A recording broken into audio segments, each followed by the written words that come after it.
Hello everyone, welcome back. My name is Lisa and I'm with Lisa Capen Quilts, and today we're going to talk about using clothing in your small little projects to make memory quilts or memory mug rugs today. I am excited to get started, and so let's get busy.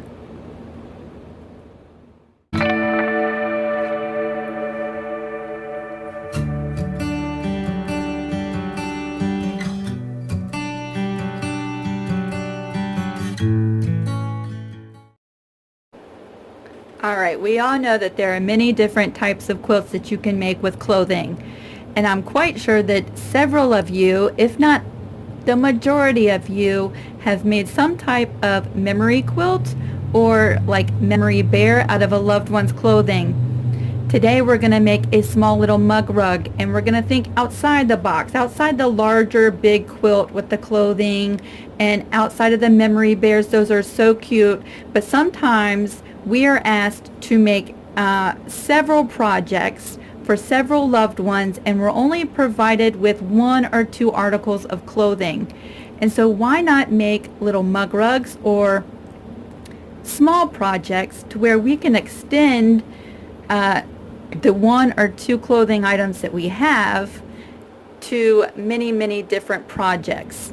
This is a shirt I picked up at Goodwill. One of my favorite patterns on fabric is stripes and polka dots and plaids. Those are my favorites, and sometimes I like to go to the thrift store. My Goodwill has a bin room where you can buy clothing in bulk, and you pay by the weight, and so I get clothing very cheap, and I source a lot of different fabrics from there for my quilt projects.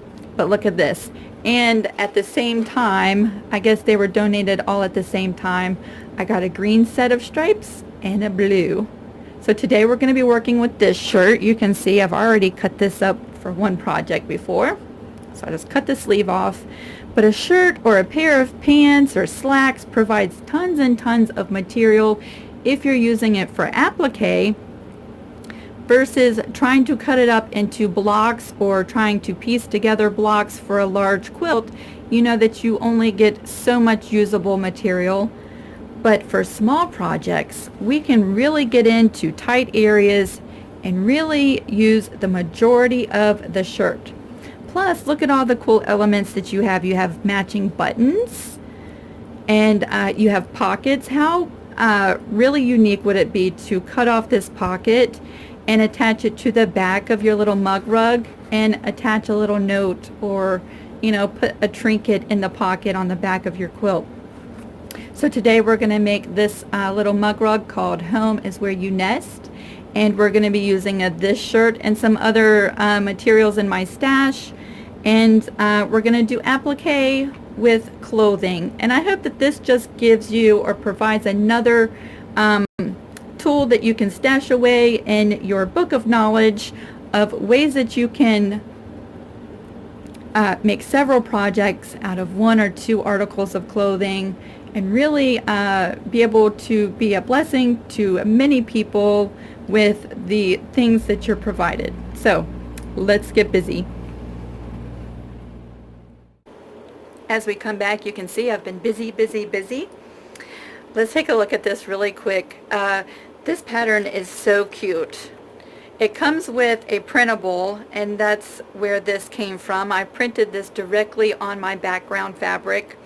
Or there's also options. You can hold it up to a light source and trace this with a fabric marker, or you could trace it with a dissolving marker and stitch all of your words on. So there's many different options and ways to get your words onto the fabric, but that is so cute. I love that. So I did that first, and then I have applied all of my applique pieces. This background of the house is the shirt that we were just talking about. And so let me just show you the little tiny patch that I cut out, and that's a good size applique piece, and I just used this little section that was right, oh, that's going to be hard to see. Alright, from here to here, just this little section there, And evidently I've used it for several projects, because when I opened it up, this whole back side was missing. But even so, just look at all of the material. You know, there's seams sometimes in shirts on how they're constructed, and you know, most of the time we don't want to include that in projects, but look at all the wide panels. All of that area could be used for different applique. Again, at the shirts, when you open these up, provide so much material. And so you can see, I could do so many of these projects with this one shirt. Let's take a look at some other clothing options, because I love textile art and things with different textures. And sometimes when we're given clothing, we have to sort of work with the material that that item of clothing is made out of. So here is some leftovers of some corduroy pants.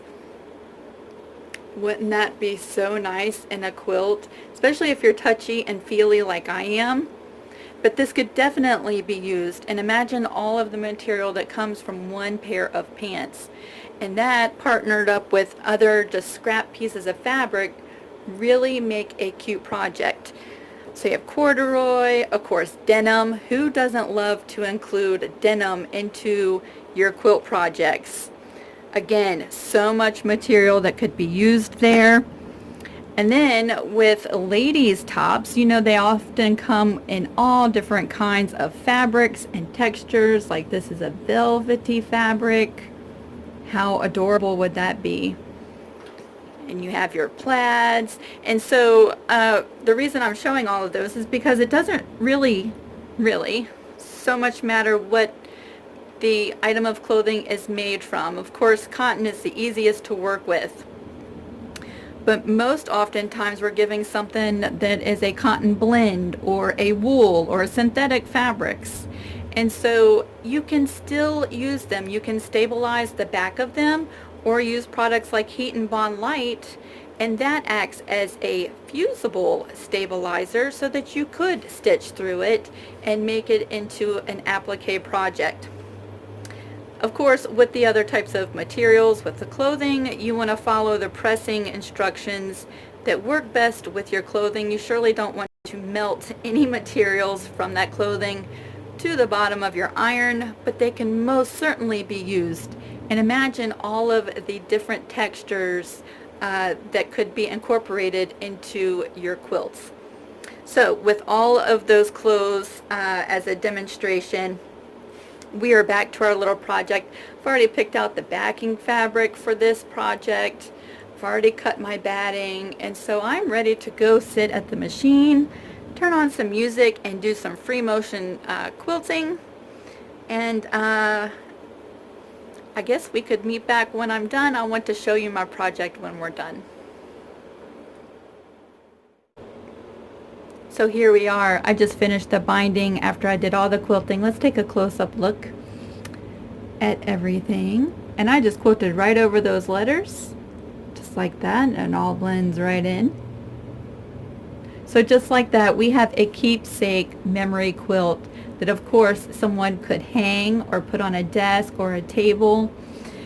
What a terrific idea. You know, the internet has thousands and thousands of patterns for mini quilts, mug rugs, coasters, all kinds of projects. And so really the possibilities are endless as far as making custom little projects using one or two articles of clothing that, you know, most people have that one shirt that when that person sees it, they're like, yes, that is so-and-so. So why not take that shirt and be able to use it in several really keepsakes that many people could have.